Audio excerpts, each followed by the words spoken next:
नमस्कार साथियों, कैसे हैं आप सब। आज है 8 मार्च और आज का दिन हम मनाते हैं अंतर्राष्ट्रीय महिला दिवस के रूप में। तो आप सभी को महिला दिवस की बहुत सारी शुभकामनाएं। Pawan Kumar versus state of Haryana के मामले में सुप्रीम कोर्ट ने कहा ही है कि महिला समाज की धुरी ही नहीं है बल्कि हर एक बच्चे की पहली पाठशाला है। महिलाओं के अधिकारों को संरक्षण देना महिला सम्मान की दिशा में एक कदम है। क्यों मना रहे हैं हम महिला दिवस? तो आपको बता दूं, इसका इतिहास हमें मिलता है 1908 से। 1908 में न्यूयॉर्क की 15,000 महिलाओं ने आंदोलन खड़ा कर दिया था, जहां वो महिलाओं के लिए इक्वल अपॉर्चुनिटी, काम के घंटे कम करना, समान कार्य के लिए समान वेतन आदि कई सारी मांगों को लेकर के आंदोलन खड़ा करती हैं। 1910 में क्लारा जेटकिन नाम की एक महिला का उल्लेख मिलता है, जिसने कोपेनहेगन के अंतर्राष्ट्रीय सम्मेलन में महिला दिवस मनाने की मांग उठाई थी, मांग रखी थी। 1975 में जाकर पहली बार यूएन इस दिन को आधिकारिक मान्यता देता है और तब से लेकर हर साल 8 मार्च के दिन हम इंटरनेशनल विमेंस डे यानी अंतर्राष्ट्रीय महिला दिवस मनाते आ रहे हैं। आज के इस दिन मैं आपको महिलाओं से जुड़े 8 कानून और अधिकारों के बारे में बताने जा रहा हूं। आपने ये बातें तो सुनी होगी कि महिला को महिला गिरफ्तार करती है, महिला को महिला अधिकारी ही गिरफ्तार करना चाहिए। दूसरी बात यह है कि अगर कोई रेप विक्टिम है तो उसका स्टेटमेंट महिला ही लिखेगी। कोई रेप का मामला चल रहा हो तो महिला जज ही उसको सुनना चाहिए। आदि आदि बहुत सारे अधिकार आपको इंटरनेट पर, सोशल मीडिया पर फैले हुए मिल जाएंगे, लोग ज्ञान देते हुए दिख जाएंगे। आपने मेरे ही मुंह से कई बार ये वीडियोस में सुना होगा, मैंने ही ये बताया है कि शाम के समय महिला को गिरफ्तार नहीं किया जा सकता। आफ्टर सनसेट और बिफोर सनराइज महिला को अरेस्ट नहीं किया जाएगा। अरेस्ट करने और तलाशी लेने में महिला की डिग्निटी का ध्यान रखा जाना चाहिए। ये कई सारी बातें हैं। मैं आज इनके परे कुछ स्पेशल लॉज आपको बताने जा रहा हूं जो महिला सम्मान, नारी सम्मान के लिए इंपॉर्टेंट है। आइए जुड़ जाइए लास्ट तक इस वीडियो से, और आप जिस किसी महिला को चाहते हैं कि ये जानकारी मिले उस तक ये शेयर कीजिए, महिलाओं के ग्रुप में शेयर कीजिए, किटी ग्रुप्स में से शेयर कीजिए, और तो और जो महिलाएं इस वीडियो को देख रही हैं अपने पतियों को शेयर कीजिए ताकि उनको पता चले कि आपके अधिकार क्या हैं और कौन सी चीजें हैं जो आपको सम्मान के रूप में, अधिकार के रूप में मिलनी चाहिए। आइए शुरू करते हैं। तो सबसे पहला कानून जो आपको देखना है वो है डोमेस्टिक वायलेंस। डोमेस्टिक वायलेंस का जो लॉ हमारे पास में है, इस कानून का नाम है PWDVA, protection of women from domestic violence act 2005। 2005 में यह कानून आया है, घरेलू हिंसाओं से महिलाओं का संरक्षण अधिनियम। घरेलू हिंसा यानी डोमेस्टिक वायलेंस क्या है, ध्यान रखना है। डोमेस्टिक वायलेंस को 4 कैटेगरी में डिवाइड किया है। मेंटल यानी कि मानसिक, फिजिकल यानी कि शारीरिक, इकोनॉमिकल यानी कि आर्थिक, और सेक्सुअल यानी कि लैंगिक। इन 4 तरीकों से महिलाओं के साथ हो रही हिंसा को रोकना, निवारण करना इस कानून का उद्देश्य है। तो कम शब्दों में समझा दूं तो इकोनॉमिकल वायलेंस क्या होता है, महिला को आर्थिक रूप से परेशान करना, कामकाजी महिला को काम नहीं करने देना, काम करने वाली महिला का वेतन ले लेना, किसी भी तरह से उसका आर्थिक, इकोनॉमिकल शोषण करना, क्रुएलिटी करना, यह अपराध की कोटि में आता है। दूसरे नंबर पे फिजिकल वायलेंस, आपको पता ही है, मारना पीटना, ये सब फिजिकल वायलेंस का पार्ट है। फिर आते हैं सेक्सुअल वायलेंस। अगर महिला का पति महिला के साथ बिना उसकी सहमति के, बिना उसकी इच्छा के फिजिकल रिलेशन बना रहा है, शारीरिक संबंध बना रहा है, तो ये सेक्सुअल वायलेंस में आता है, सेक्सुअल क्रुएलिटी है। और फिर मेंटल क्रुएलिटी क्या है? मेंटल क्रुएलिटी में महिला को बात बात पर ताने देना, बच्चों के लिए यानी कि बच्चे न होने के लिए ताने देना, टॉन्ट करना जिसे हम कहते हैं, या ऐसी ही कोई बात जो उसको मेंटली हैरेस करती है या साथ ही उसको सुसाइड करने के लिए, आत्महत्या करने के लिए उकसाती है। उसका मन करता है कि मैं मर ही जाऊं, धरती फट ही जाए, मैं समा जाऊं। अगर ऐसी कोई बात हो रही है तो ये मेंटल क्रुएलिटी यानी कि मानसिक हिंसा में आती है। ये कानून सभी तरह की हिंसाओं पर रोक लगाने के लिए है। मैंने बताया इमोशनल, वर्बल, सेक्सुअल, इकोनॉमिकल, किसी भी तरह के अब्यूज को रोकने के लिए है। और आपको जानना चाहिए एक बात और, कि ये किसको जो है प्रोटेक्शन देता है? पत्नियों को, महिलाओं को, जो माताएं हैं, सिस्टर्स यानी बहनों को, डॉटर्स को। और तो और ये लॉ इतना प्रोग्रेसिव है कि ये लिव इन रिलेशनशिप में रहने वाली महिलाओं को भी प्रोटेक्शन देता है।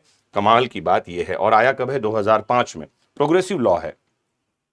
इसके तहत क्या कर सकते हैं? कोर्ट निवास आदेश यानी कि रेसिडेंशियल ऑर्डर दे सकते हैं, मॉनिटरी रिलीफ यानी कि आर्थिक सहायता दे सकते हैं, विक्टिम को प्रोटेक्शन दे सकते हैं, और तो और जो अपराध करने वाले लोग हैं उनको सजा भी दे सकते हैं। सजा कहां मिलती है? तो बीएनएस के तहत सजा मिलेगी। और ये लॉ इसके प्रोसीजरल पार्ट को बताता है कि महिला को किस तरह से सेफगार्ड्स दिया जाएगा, किस तरह से महिला को सुविधाएं मिलेंगी। तो महिला सेक्शन 12 पीडब्ल्यूडीवीए में जाकर के प्रोटेक्शन ऑर्डर यानी संरक्षण आदेश मांग सकती है, कंपनसेशन यानी क्षतिपूर्ति मांग सकती है, मॉनिटरी रिलीफ यानी कि आर्थिक सहायता मांग सकती है, और तो और रेसिडेंस ऑर्डर मांग सकती है। जब ये लॉ आया था उस समय एक बात को लेकर प्रश्न था कि मान लेते हैं महिला इस मैटर को लेकर के थाने में जाती है तो उसके बाद वो रहने कहां जाएगी, क्योंकि उसके पास घर अगर है तो ठीक है उसके नाम पर रह लेगी, अदरवाइज रहेगी कहां? रेसिडेंस ऑर्डर की डिमांड ये कर सकती है, जिसके तहत कोर्ट ये कह सकता है कि जिस घर में पति या उसके ससुराल वाले रह रहे हैं उसका ही एक हिस्सा महिला को दे दिया जाए। और अगर वहां ऐसी कोई जगह नहीं है तो उसके लिए अलग से रेंटल हाउस की भी व्यवस्था कोर्ट कर सकती है, जिसका रेंट पति को देना होगा या ससुराल वालों को देना होगा।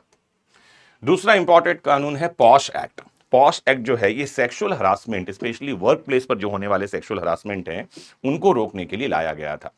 वर्क प्लेस पर होने वाले सेक्सुअल हरासमेंट की स्थिति यह है दोस्तों कि एक आंकड़ा यह कहता है कि हर तीसरी महिला जो कामकाजी है वर्क प्लेस में किसी भी तरह के सेक्सुअल हरासमेंट का जो है वो सब्जेक्ट बन रही है, उसका भाग बन रही है। पॉश एक्ट कब आया है? 2013 में आया है। और 2013 में इस कानून को लाने का उद्देश्य क्या था तो आपको जानना चाहिए। उससे पहले 1997 में 1997 में हुआ ये कि एक मामला आया जिसका नाम है विशाखा गाइडलाइन, अगर आपने सुना हो। विशाखा जजमेंट क्या था? भंवरी देवी नाम की एक महिला थी जो राजस्थान में थी। उसके साथ वर्क प्लेस यानी कि जहां वो काम करती थी उसका काम था समाज में हो रहे जितने भी तरह के बाल विवाह हैं उनको रोकना। बाल विवाह को रोकने के लिए वो प्रयासरत रही और उसके साथ गैंगरेप हुआ था, गांव के लोगों ने ही रैप किया। लेकिन क्योंकि गांव के लोग ही शामिल थे उस मामले में, इसलिए कोई गवाह उस मामले में महिला को मिला नहीं। और 1997 में सुप्रीम कोर्ट ने गाइडलाइंस जारी किए थे कि कामकाजी महिलाओं के लिए जो कार्यस्थल है, वर्क प्लेस है, वहां पर किस तरह का एनवायरनमेंट होना चाहिए, महिला को सेक्सुअल हरासमेंट से प्रोटेक्ट किया जाना चाहिए। सोचिए उसके फर्दरेंस में 2013 में ये लॉ आया है जिसका नाम है पॉश एक्ट। कामकाजी महिलाओं के लिए बहुत इंपॉर्टेंट है। इसमें कामकाजी स्थल, कार्यस्थल क्या है उसको डिफाइन किया है। सेक्सुअल हरासमेंट क्या है, ठीक है, अनवेलकम फिजिकल कांटेक्ट, महिला से शारीरिक संपर्क करना, सेक्सुअल एडवांसेस यानी कि लैंगिक संबंध की मांग करना, रिमार्क्स उसके ऊपर टिप्पणियां करना, या किसी भी तरह का डिमांड महिला से करना, ये सब जो है आपकी जानकारी के लिए सेक्सुअल हरासमेंट कहलाता है। इंटरनेशनल लेबर ऑर्गेनाइजेशन है, उसने एक डेफिनेशन ये भी दिया है कि सेक्सुअल हरासमेंट क्या है। तो एग्जाम्पल्स में कहा कि महिला से ये कहना कि काम के घंटों के बाद, मतलब शाम 6 बजे तक उसके काम खत्म हो जाते हैं, तो उससे ये अगर अधिकारी कह रहा है कि तुम उसके बाद भी रुकना, मैं तुम्हें अच्छे से जानना चाहता हूं, इतना कह देना भर भी ये रिमार्क्स में आएगा, टिप्पणियों में आएगा, और ये सेक्सुअल हरासमेंट है महिला के अगेंस्ट। आपको ये बात जाननी चाहिए। कैसे प्रोटेक्शन मिलेगा महिला को? तो दो तरह की कमेटी बनाने की बात है, एक तो है लोकल कमेटी और एक है इंटरनल कमेटी। दो तरह की कमेटी बनाई जाएगी जो महिला के फेवर में काम करे, जो जांच करे मामले की, घटना हुई है नहीं हुई है, क्या हुई है, इन सब के बारे में। और कंप्लेंट जो है 3 महीने के भीतर फाइल कर दी जाए जिससे महिला को सुरक्षा मिल सके। ये कानून पूरा का पूरा महिला के फेवर में है। कंपनीज को महिलाओं के लिए ऐसा एनवायरनमेंट बनाने के लिए प्रोत्साहित करता है जो उनको काम काज करने में आसानी दें और महिलाओं को किसी भी तरह से के यौन उत्पीड़न यानी सेक्सुअल हरासमेंट से बचाया जा सके। कंपनीज अगर ऐसा कुछ करने में फेल रहती हैं तो उनको 50,000 रुपए तक का जुर्माना हो सकता है। और अगर उनके यहाँ पर में रिपीटेड ऐसे अपराध होते हैं सेक्सुअल हरासमेंट के, तो कंपनी का व्यवसाय लाइसेंस रद्द किया जा सकता है मतलब कंपनी ऑपरेट नहीं करेगी। ध्यान रखना है 10 से ज्यादा कर्मचारी अगर किसी संस्थान में हैं तो उनको इंटरनल कमेटी का गठन करना ही है, अदरवाइज लोकल कमेटी का गठन होता है। और सरकार जो है ध्यान रखेगी इस बात का, रखती है इस बात का कि किसी भी महिला को सब्जेक्ट टू सेक्सुअल हरासमेंट न होना पड़े। कमाल का कानून है, बहुत डिटेल में कभी इसको समझेंगे। फिर ध्यान रखना है आपको, डाउरी प्रोहिबिशन एक्ट 1961 हमारे देश में लागू है। दहेज एक कुप्रथा है और दहेज की कुप्रथा स्वतंत्र भारत के भाल पर एक कालिख के समान है, एक दाग के समान है। इस कुप्रथा को निपटाने के लिए, मिटाने के लिए, उन्मूलन करने के लिए, अबॉलिश करने के लिए युवाओं को ही सामने आना पड़ेगा। कानून लागू होने के बाद भी ठीक से लागू नहीं है क्योंकि दहेज लेना दहेज देना ये संस्कार की तरह, शिष्टाचार की तरह समाज में व्याप्त हो गया है। तो दहेज लेना देना दोनों अपराध है। और सजा क्या हो सकती है? सेक्शन 3 है हमारे पास में डाउरी प्रोहिबिशन एक्ट का, जिसके तहत दहेज मांगने, लेना देना दोनों अपराध है। ध्यान रखना, कम से कम 5 साल की सजा है, अधिकतम 15,000 तक का जुर्माना, मिनिमम है ना, कम से कम 5 साल की सजा और कम से कम 15,000 रुपए का जुर्माना है। अधिकतम कितना होगा ये कोर्ट डिसाइड करेगी। फिर मैटरनिटी बेनिफिट एक्ट है, कामकाजी महिलाओं के लिए कानून है 1961 का, जिसमें 26 वीक तक की मैटरनिटी लीव महिला को मिल सकती है। कितने तक?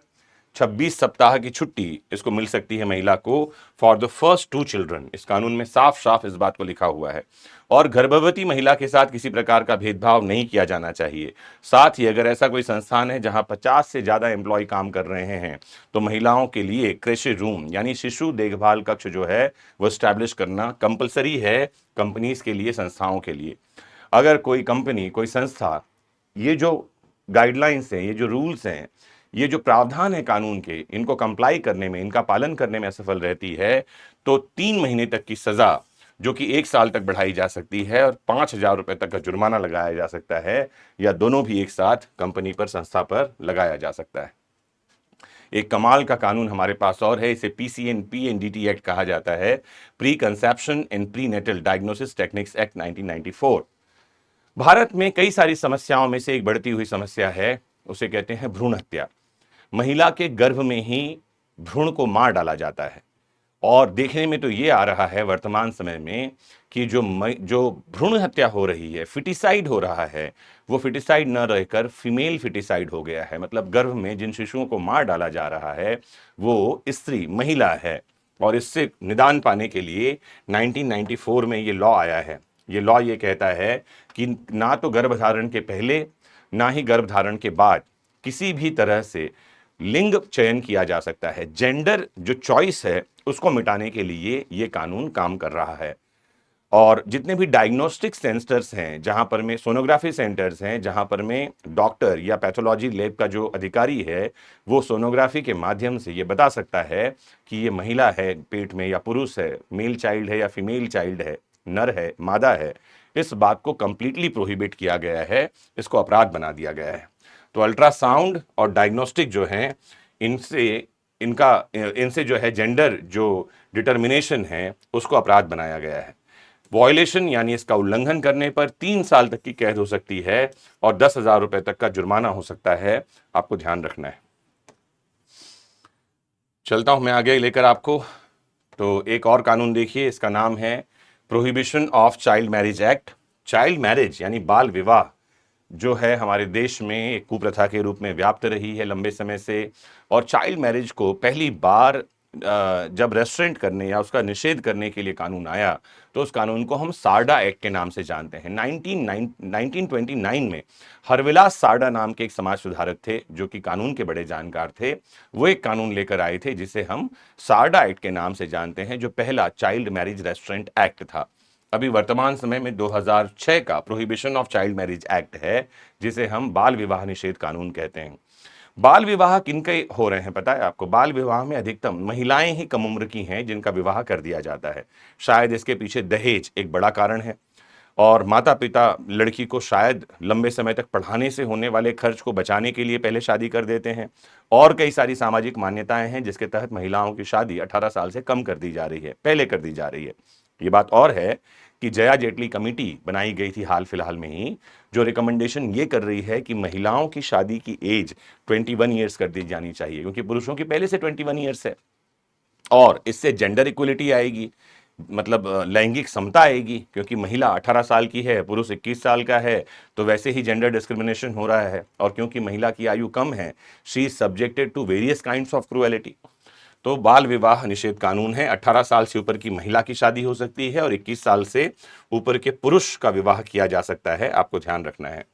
चाइल्ड मैरिज कंडक्ट करने, उसको प्रमोट करने के लिए सजा है 2 साल तक की सजा और 1 लाख रुपए तक का जुर्माना है। आपको ये जानकारी रखनी चाहिए। एक कमाल का कानून है, 1976 में आया है, यह इक्वल रेम्यूनरेशन एक्ट, जो equal pay for equal work यानी कि समान कार्य के लिए समान वेतन, इसको इंश्योर करने के लिए है, जो कि जेंडर डिस्क्रिमिनेशन यानी लैंगिक भेदभाव को प्रिवेंट करता है, उसको रोकता है।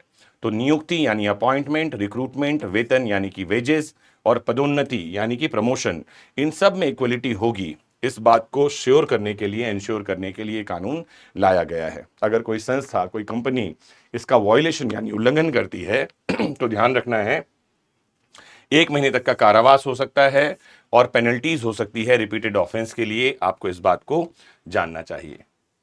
एक कानून हमारे पास है, indecent representation of women act, महिलाओं का अश्लील निरूपण से संरक्षण अधिनियम। तो महिलाओं को जो निषेध कर रहा है ये इंडिसेंट रिप्रेजेंटेशन, मतलब महिला को ऑब्जेक्टिफिकेशन नहीं किया जाएगा, महिला का उसे एक वस्तु के रूप में प्रदर्शित नहीं किया जाएगा, उसका अश्लील निरूपण नहीं किया जाएगा। कहाँ नहीं किया जाएगा? तो पुस्तक में, पत्रिका में, फिल्म में, पोस्टर में आदि में। और लगातार आपको इस कानून का उल्लंघन एडवर्टीजमेंट में, टीवी प्रोग्राम्स में देखने के लिए मिलता रहता है, जहां महिला को ऑब्जेक्ट के रूप में प्रस्तुत कर दिया जाता है। ये चीज महिला की गरिमा के खिलाफ है। आपको बता दूं मैं, it is against the dignity of woman, ऐसा लगातार कहा जाता है, आपको ये जानना चाहिए। और ऐसा करने के लिए सजा है, पहली बार अपराध करने पर 2 साल का कारावास हो सकता है और 2,000 रुपए तक का जुर्माना हो सकता है। अगर इसको रिपीट किया जाए तो बढ़ी हुई सजा यानी कि एनहेंस पनिशमेंट से पनिश किया जा सकता है। तो महिलाओं के संबंध में ये 8 इंपॉर्टेंट लॉज थे जो मैं आज महिला दिवस के रूप में आप सभी को देना चाह रहा था। तो आप इसे महिला दिवस के दिन हमारी तरफ से एक गिफ्ट समझें। और आपको करना क्या है, शेयर कर लीजिए, जहां जहां आप मौजूद हैं उन सभी लोगों तक ये पहुंचे। और कुछ पूछना, जानना, समझना चाहते हैं तो जरूर कमेंट बॉक्स में जुड़कर बताइए। बाकी सब चीजें आती जाती रहेंगी, मौसम बदलते रहेंगे, लॉ हम आपको समझाते रहेंगे आसान शब्दों में। करना क्या है, आपको अपना खूब ख्याल रखना है, क्योंकि आपका होना बड़ा महत्वपूर्ण है। नमस्कार, जय हिंद।